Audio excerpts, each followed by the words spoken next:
Hello बच्चों, स्वागत है आप लोग का हमारे यूट्यूब चैनल प्रिपरेशन मंत्रा पे। आशा करते हैं कि आप लोग मस्त होंगे, स्वस्थ होंगे और अपने अपने पढ़ाई में व्यस्त होंगे। आज का हमारा जो नया चैप्टर शुरू करने जा रहे हैं प्यारे बच्चों, वो क्लास 12th का केमिकल काइनेटिक्स है। केमिस्ट्री में केमिकल काइनेटिक्स नाम ही से पता चल रहा है कि इसमें केमिकल्स के काइनेटिक्स यानी रेट के बारे में हम लोग पढ़ेंगे। यानी ये वो चैप्टर है जिस चैप्टर में हम लोग किसी भी रिएक्शन का रेट डिटरमाइन करेंगे, यानी रेट ऑफ रिएक्शन डिटरमाइन करेंगे। कैसे वो रिएक्शन होता है यानी उसके पाथ यानी मैकेनिज्म को डिसाइड करेंगे, और साथ ही साथ रेट को बढ़ाना हो या घटाना हो तो कौन कौन से फैक्टर रेट ऑफ रिएक्शन को प्रभावित करेंगे, इसके बारे में हम लोग जानेंगे। तो आज का हमारा जो चैप्टर है केमिकल काइनेटिक्स, इसका पहला क्लास हम लोग शुरू कर रहे हैं। तो कोई पूछेगा कि क्या है केमिकल काइनेटिक्स, तो आप लोग कहिएगा कि the branch of physical chemistry which deals with the study of rate of reaction या मैकेनिज्म ऑफ रिएक्शन या फिर factors affecting the rate of reaction is known as chemical kinetics. यानी केमिकल काइनेटिक्स फिजिकल केमिस्ट्री का वो branch है जिसमें हम लोग क्या पढ़ेंगे, हम लोग किसी रिएक्शन का रेट के बारे में जानेंगे, रेट ऑफ रिएक्शन निकालना सीखेंगे, मैकेनिज्म ऑफ रिएक्शन कि किस तरह से वो रिएक्शन प्रोसीड करता है, किस पाथ से प्रोसीड करता है आप लोग का, है ना, कितने स्टेप में होते हैं, है ना, एक स्टेप में होते हैं या मोर देन वन स्टेप में होते हैं, यानी उसका मैकेनिज्म के बारे में जानेंगे। और साथ ही साथ रेट ऑफ रिएक्शन को बढ़ाने या घटाने के लिए कौन कौन से फैक्टर रिस्पॉन्सिबल है, उन फैक्टर के बारे में भी पढ़ेंगे। यानी टेम्परेचर घटने बढ़ने से रेट पे क्या असर होता है, रिएक्टेंट के कंसंट्रेशन में बदलाव होने से रेट में क्या असर होता है, या फिर कैटलिस्ट के प्रेजेंस या एब्सेंस से रेट पे क्या असर पड़ता है। इन सारे चीज़ों के बारे में हम लोग जानेंगे। एक बहुत ही मज़ेदार चैप्टर जिसका नाम है केमिकल काइनेटिक्स। ठीक है, तो यहाँ पे आप लोग को एक डिफिनेशन दी है, व्हाट इज केमिकल काइनेटिक्स। तो हम लोग कहेंगे कि the branch of physical chemistry which deals with the study of rate of reaction, mechanism of reaction and the factors affecting the rate of reaction like concentration, temperature, catalyst etc is known as chemical kinetics। यानी chemical kinetics physical chemistry का वो branch है जिसमें हम लोग ये पढ़ेंगे कि किस तरह से किसी रिएक्शन का रेट निकालेंगे या उसका रिएक्शन का मैकेनिज्म पता करेंगे या रेट ऑफ रिएक्शन को प्रभावित करने वाले जो फैक्टर्स हैं, जो कारक हैं, है ना, उसके बारे में हम लोग जानेंगे। तो इस चीज़ में हम लोग केमिकल काइनेटिक्स में यह chapter rate of reaction, mechanism of reaction and factors affecting the rate of reaction की बात करेंगे। बाद में फिर ऑर्डर और मॉलिक्यूलरिटी पे भी हम लोग चर्चा करेंगे। ठीक है, तो सबसे पहले हम लोग जान ले कि ये जो रिएक्शन का रेट की बात कर रहे हैं वो कैसी रिएक्शन की रेट की बात कर रहे हैं, है ना। क्या सभी रिएक्शन का रेट निकालना संभव है? अगर नहीं तो फिर हम कैसे पता करेंगे कि किस रिएक्शन का रेट निकाला जा सकता है और किस रिएक्शन का रेट नहीं निकाला जा सकता।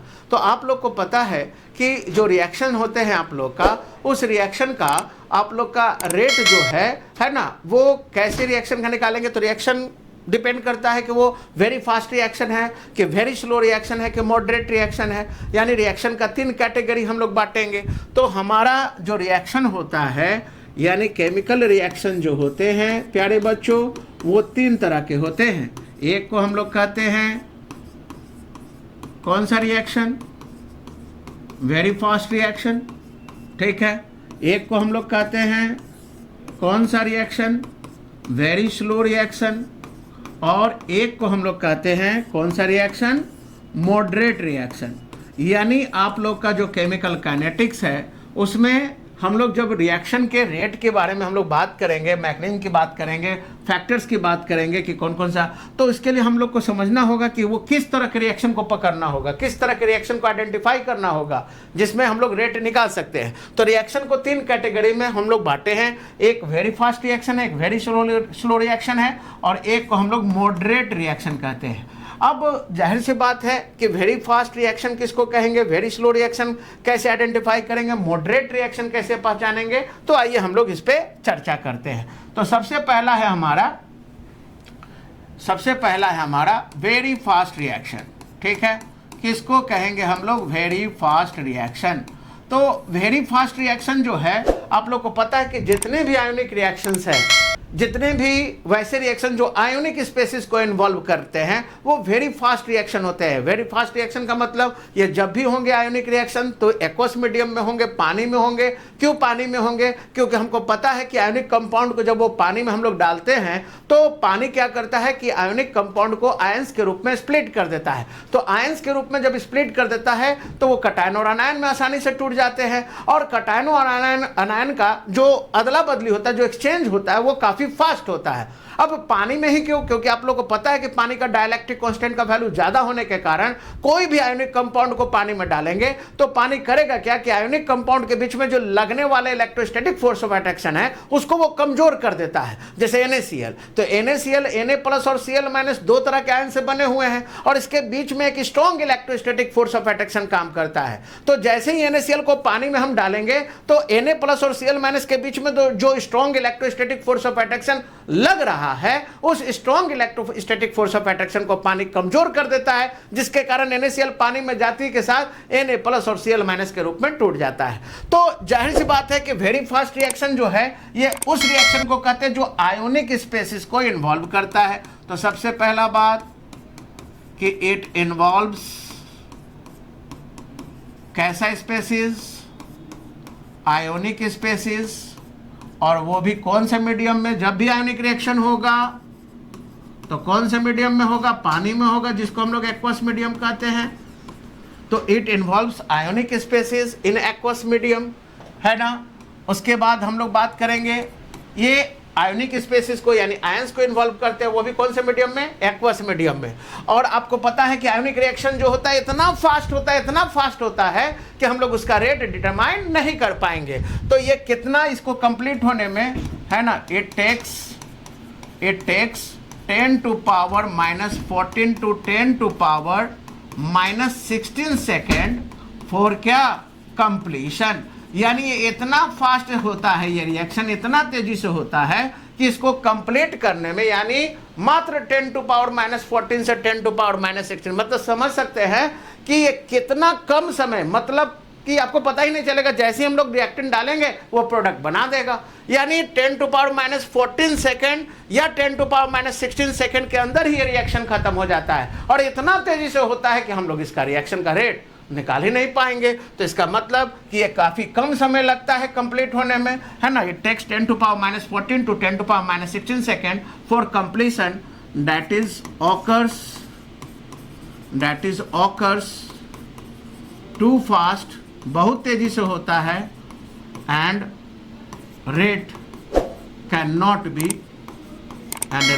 नॉट बी डिटरमाइंड, है ना। ऐसे रिएक्शन का आप रेट नहीं निकाल सकते, यानी केमिकल काइनेटिक्स आयोनिक रिएक्शंस को इन्वॉल्व नहीं करता, है ना, क्योंकि आयोनिक रिएक्शन इतना फास्ट होता है कि हम लोग उसका रेट डिटरमाइन कर ही नहीं सकते। तो जाहिर सी बात है कि इसका रेट नहीं निकाल सकते। तो इसके एग्जाम्पल में कौन कौन हो जाएगा? जितने भी आयोनिक रिएक्शंस हैं, है ना, जितने भी आयोनिक रिएक्शन हैं वो किस कैटेगरी में आएंगे? वो वेरी फास्ट रिएक्शन के कैटेगरी में आएंगे, है ना। जैसे आयोनिक रिएक्शन में कौन कौन हो गया? बहुत तरह का रिएक्शन हो गया।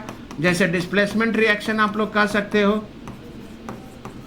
डिस्प्लेसमेंट रिएक्शन आप लोग कह सकते हो, है ना। एग्जाम्पल में आप लोग का डिस्प्लेसमेंट रिएक्शन में क्या होगा? जैसे मान लो कि जिंक रॉड को अगर हम कॉपर सल्फेट के एक्वस सॉल्यूशन में अगर हम डालें तो वैसे केस में क्या होगा? जिंक ज़्यादा इलेक्ट्रोपॉजिटिव है कॉपर से, तो कॉपर को डिस्प्लेस करके खुद बन जाएगा ZnSO4 और कॉपर को अलग कर देगा, डिस्प्लेस कर देगा, ठीक है। तो यहाँ पे आप लोग साफ तौर पे देख रहे हो कॉपर सल्फेट का एक्वस कलर कैसा होता है? ब्लू। और जिंक सल्फेट का जो कलर होता है वो कैसा होता है? व्हाइट, यानी कलरलेस होता है, ठीक है। तो इसका मतलब कि जिंक रॉड को जैसे ही कॉपर सल्फेट में डालेंगे ये आप लोग का ZnSO4 प्लस कॉपर को वो डिस्प्लेस कर देगा, ZnSO4 बना लेगा जिंक, है ना। और जाहिर सी बात है कि ये रिएक्शन जो है वो आयनिक रिएक्शन है और इसको डिस्प्लेसमेंट रिएक्शन कहते हैं, और इस तरह का रिएक्शन जो होगा वो वेरी फास्ट होगा, इसका रेट नहीं निकाल पाएंगे।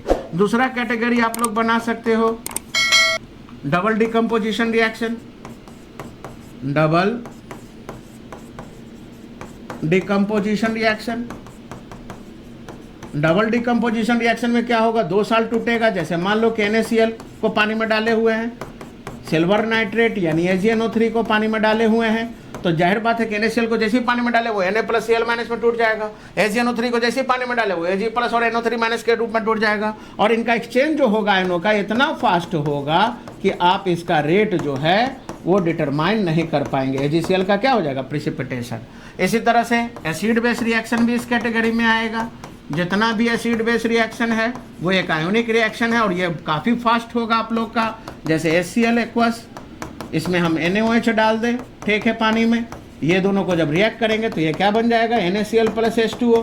तो ये एग्जाम्पल जो है ये आयोनिक रिएक्शंस का एग्जाम्पल है, और ये इतना फास्ट होगा कि इसका रेट नहीं डिटरमाइन कर पाएंगे। यानी ऐसे रिएक्शन का केमिकल काइनेटिक्स से कोई लेना देना नहीं है ना, क्योंकि केमिकल काइनेटिक्स वैसे रिएक्शन को शामिल करेगा जिसके रेट को निकाल सके, जिसके रेट को हम प्रभावित कर सके, जिसके रेट को घटा सके, बढ़ा सके। लेकिन ये आयोनिक रिएक्शंस इतने फास्ट होते हैं कि हम इसका रेट निकाल ही नहीं पाएंगे, तो उसके रेट को फिर कंट्रोल कैसे करेंगे। तो आयोनिक रिएक्शंस को ये चैप्टर जो है वो शामिल नहीं कर पाता, यानी वेरी फास्ट रिएक्शन जो है उसका रेट हम लोग डिटरमाइन नहीं कर पाएंगे। ठीक है प्यारे बच्चों, तो ये आप लोग का पहला कैटेगरी हो गया वेरी फास्ट रिएक्शन। नेक्स्ट है आप लोग का, नेक्स्ट रिएक्शन जो है वो है आप लोग का very slow reaction. Very slow reaction जो होता है ये जनरली रूम टेम्परेचर पे होता है ना। It occurs at room temperature. ये रिएक्शन जनरली रूम टेम्परेचर पे होगा और इसको खत्म होने में महीनों और सालों लग सकता है आप लोग का। It occurs at room temperature and it may take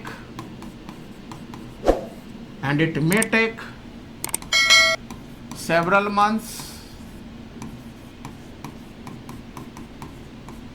or years for क्या completion। मतलब ये खत्म होने में महीनों और सालों लगा सकता, तो हम बैठे रहेंगे है ना उसको निकालने के लिए। जाहिर सी बात है कि ये रिएक्शन खत्म ही नहीं होगा, सालों महीनों लग जाता है इस रिएक्शन को। तो वैसे केस में भी हम उस रिएक्शन को या उस रिएक्शन का रेट हम लोग डिटरमाइन नहीं कर पाएंगे।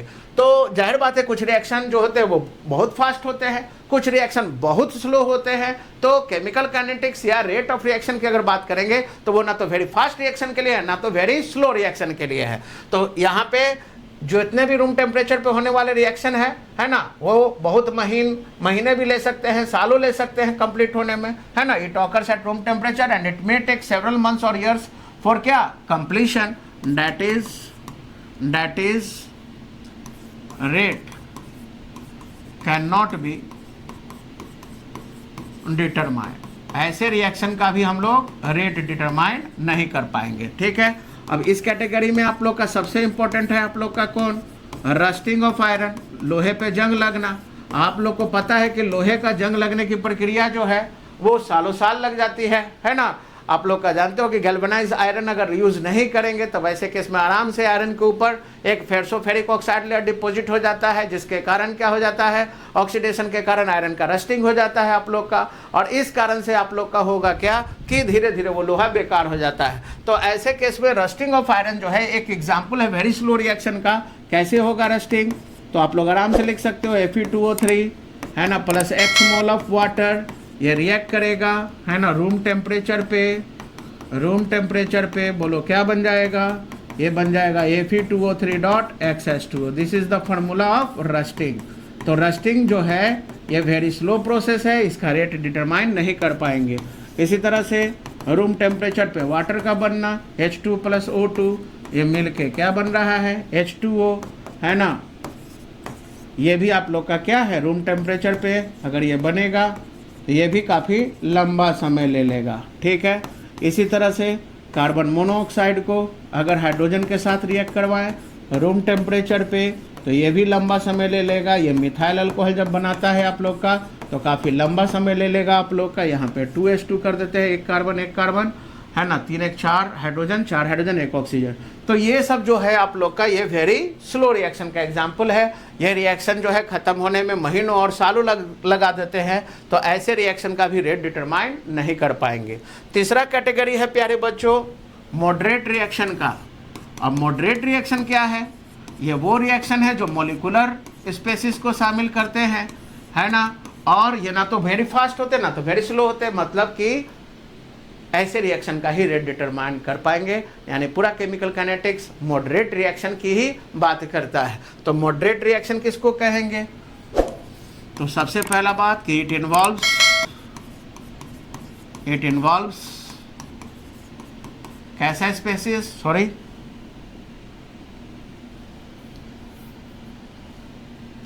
it involves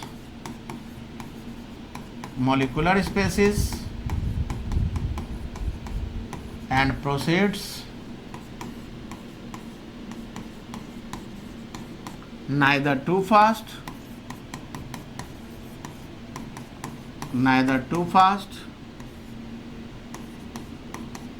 nor too slow. That is, rate can be easily determined. Rate जो है वो आसानी से हम लोग डिटरमाइन कर सकते हैं। ठीक है, तो ऐसे रिएक्शन को हम लोग मॉडरेट रिएक्शन कहते हैं। जैसे H2O2 का डिकम्पोजिशन, ये टूट कर क्या देगा? H2O + half O2। इसी तरह से नाइट्रोजन पेंटोऑक्साइड का डिकम्पोजिशन, ये टूट कर क्या देगा? 2NO2 + half O2। Saponification reaction की अगर हम लोग बात करें,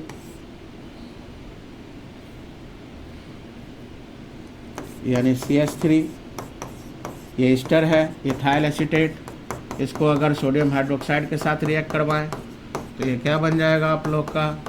ये सोडियम एसीटेट बन जाएगा।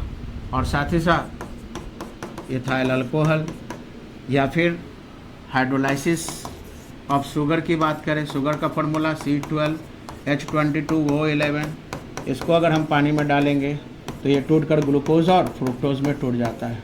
ठीक है, ग्लूकोज और फ्रुक्टोज में टूट जाता है ना, 1 मोल ग्लूकोज और 1 मोल फ्रुक्टोज। ठीक है, ये शुगर है। तो ऐसा रिएक्शन जो है, ये सब जो रिएक्शन है, ये सब कौन सा रिएक्शन है प्यारे बच्चों? मॉडरेट रिएक्शन है। और ऐसे रिएक्शन का ही हम लोग बात करेंगे रेट निकालने के लिए। ठीक है, तो आशा करते हैं आप लोग को समझ में आया होगा, है ना। इसी तरह से आगे अगले क्लास में हम लोग रेट ऑफ रिएक्शन की बात करेंगे। तो इसी तरह के वीडियो को ज़्यादा से ज़्यादा देखने के लिए चैनल को सब्सक्राइब कीजिए, वीडियो को लाइक कीजिए, शेयर कीजिए